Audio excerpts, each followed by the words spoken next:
बात है। शहर से दूर एक गांव में राजेश और रीमा सो रहे होते हैं। तभी उन्हें घर की छत पर किसी के चलने की आवाज आती है। उस आवाज से रीमा की नींद खुल जाती है। वो बहुत डर जाती है। इतनी रात गए ये छत पर कौन है? कहीं कोई चोर तो नहीं आ गया? अजी उठिए, देखिए ना, छत पर कोई है। सुनिए, किसके चलने की आवाजें आ रही हैं। हाँ रीमा, तुम सही कहती हो, आवाज तो आ रही है।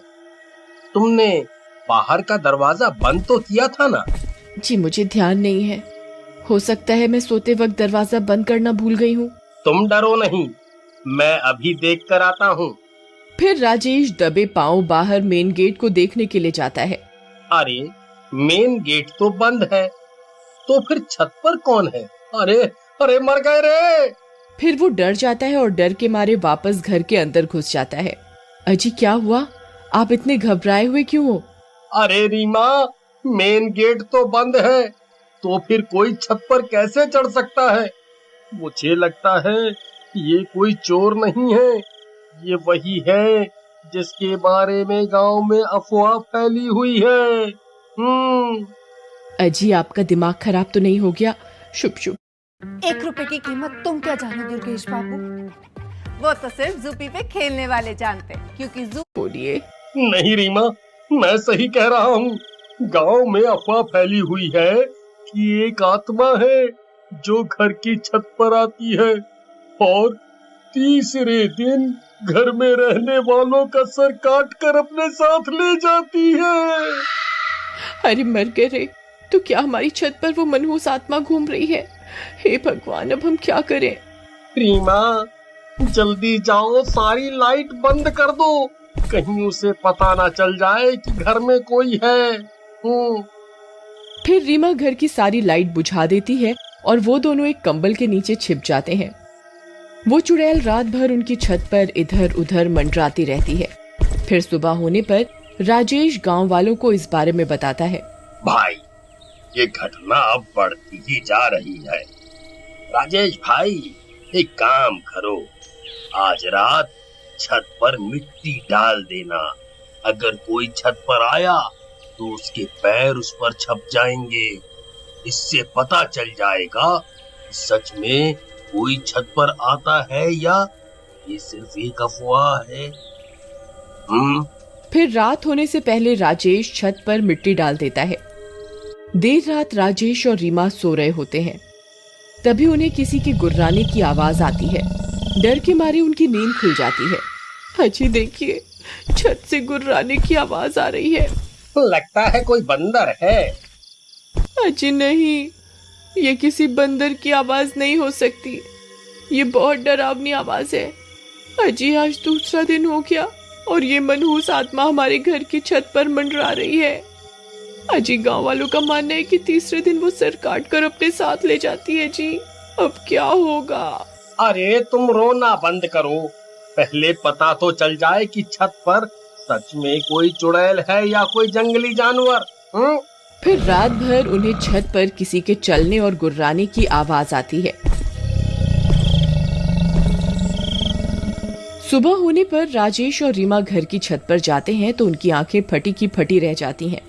वहां मिट्टी पर बड़े बड़े कदमों के निशान होते हैं और वो उल्टे होते हैं। अरे मर गए रे, ये तो उल्टे पैरों के निशान हैं। इसका मतलब चुड़ैल की अफवाह नहीं, सच है। मुझे अभी गांव वालों को इसके बारे में बताना होगा। फिर राजेश भागता हुआ जाता है और कुछ गांव वालों को अपने साथ लेकर आता है। वे सब गांव वाले उन उल्टे पैरों के निशान देखकर डर जाते हैं। हे भगवान, ये तो उल्टे पैरों के निशान हैं भाई। गांव के ऊपर सच में चुड़ैल का साया पड़ गया है। अगर की अफवाह सच है तो इसका मतलब आज तीसरा दिन है और वो चुड़ैल तीसरे दिन उस घर में रह रहे लोगों के सिर काटकर अपने साथ ले जाती है। राजेश भाई, मेरी मानो तो तुम आज ही ये घर छोड़ दो, नहीं तो आज का दिन तुम दोनों की जिंदगी का आखिरी दिन साबित होगा। नहीं, मेरे हिसाब से ये जरूर किसी की शरारत है। मुझे लगता है कोई हमसे हमारा घर खाली करवाना चाहता है ताकि हम डर के मारे इस घर को औने पौने दामों में बेचकर चले जाएं। अजी आपका दिमाग खराब हो गया है। अगर सच में चुड़ैल हुई तो आज वो हमारे सिर काट कर अपने साथ ले जाएगी। तुम घबराओ नहीं, मेरे पास एक तरकीब है। गांव वालों, आज रात को तुम मेरे घर के आसपास ही रहना। फिर रात होने पर वे दोनों सो रहे होते हैं। तभी आधी रात होने पर उनकी छत पर कोई दस्तक देता है। कदमों की आवाज से उन दोनों की नींद खुल जाती है। अजी मर गए, आज तीसरा दिन है, आज हम नहीं बचेंगे जी। आज वो हमारी गर्दन काट कर अपने साथ लेकर ही जाएगी। गांव वालों ने कहा भी था घर खाली कर दो, लेकिन आपने उनकी एक न सुनी। लो आ गई चुड़ैल, अब क्या करोगे? तभी उस चुड़ैल के कदमों की आवाज तेज हो जाती है। अजी लगता है कोई सीढ़ियां उतर रहा है। ये आवाज सीढ़ियों की तरफ से आ रही है। कुछ कीजिए ना, क्या है आपकी तरकीब? अरे रुको रुको, रोना बंद करो, आवाज मत करो, नहीं तो उसे पता चल जाएगा कि हम यहाँ हैं। फिर राजेश दूसरे कमरे में जाता है और वहां से 2 पुतले उठाकर लाता है और उन्हें बेड पर लिटा देता है और उनके ऊपर चादर डाल देता है और सारी लाइट बंद कर देता है। चलो रीमा, अब हमें छुपना होगा, चलो जल्दी करो। फिर वे दोनों उसी बेड के नीचे छिप जाते हैं। तभी दरवाजे पर दस्तक होती है।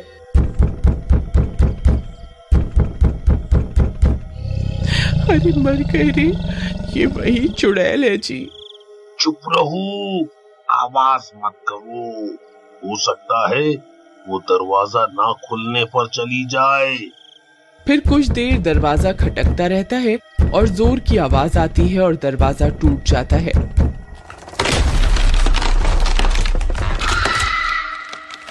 वो चुड़ैल अंदर आ जाती है। वे दोनों बेड के नीचे छिपे रहते हैं।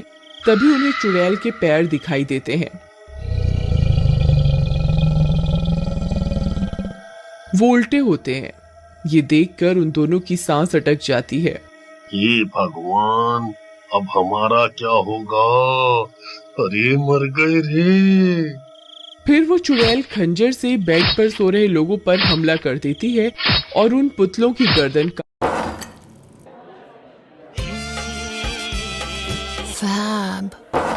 काट देती है और पास में जाकर बैठ जाती है और उन्हें खाने लगती है।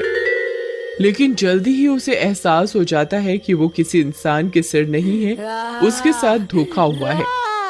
वो बहुत गुस्से में आ जाती है। धोखा, धोखा, मेरे साथ धोखा करते हो इंसानों, ये तुमने ठीक नहीं किया। मैं तुम्हारी खुशबू सूंघ सकती हूँ, मुझे पता है तुम यहीं कहीं हो। आई मम्मी, अब हम नहीं बचेंगे। अरे मर गए रे, अब क्या करें रीमा? अजी ये आपकी तरकीब थी, अब आप ही बताओ क्या करना है। अब तो एक ही तरकीब है। जल्दी बताइए क्या? भागो, जितनी जोर से भाग सकते हो भागो। इतना बोलकर राजेश वहां से भाग जाता है। तभी उस चुड़ैल की नजर उन पर पड़ती है। अरे नास मिटे, रुक जा, मुझे यहाँ अकेला छोड़कर कहाँ भाग रहा है। फिर रीमा भी उसके पीछे पीछे घर से निकलकर भाग जाती है और वो लोग घर का मेन दरवाजा बाहर से बंद कर देते हैं। अरे गांव वालों, जल्दी आओ, हमें तुम्हारी जरूरत है। तभी सब गांव वाले भी हाथों में मशाल लेकर वहां पहुंच जाते हैं। चुड़ैल खिड़की से सब कुछ देख रही होती है। भाई, चुड़ैल घर के अंदर ही है, हमें कुछ करना होगा। अगर वो बाहर आ गई तो अनर्थ हो जाएगा। खिड़की पर चुड़ैल को देखकर सबकी आंखें फटी की फटी रह जाती हैं। तभी वो चुड़ैल खिड़की पर लगी लोहे की रॉड को तोड़ने लगती है। भाई, इस चुड़ैल को रोकने का एक ही रास्ता है, हमें इस घर को आग के हवाले करना होगा, नहीं तो ये चुड़ैल किसी भी वक्त खिड़की तोड़कर बाहर आ जाएगी। फिर सब गांव वाले मिलकर घर को आग के हवाले कर देते हैं।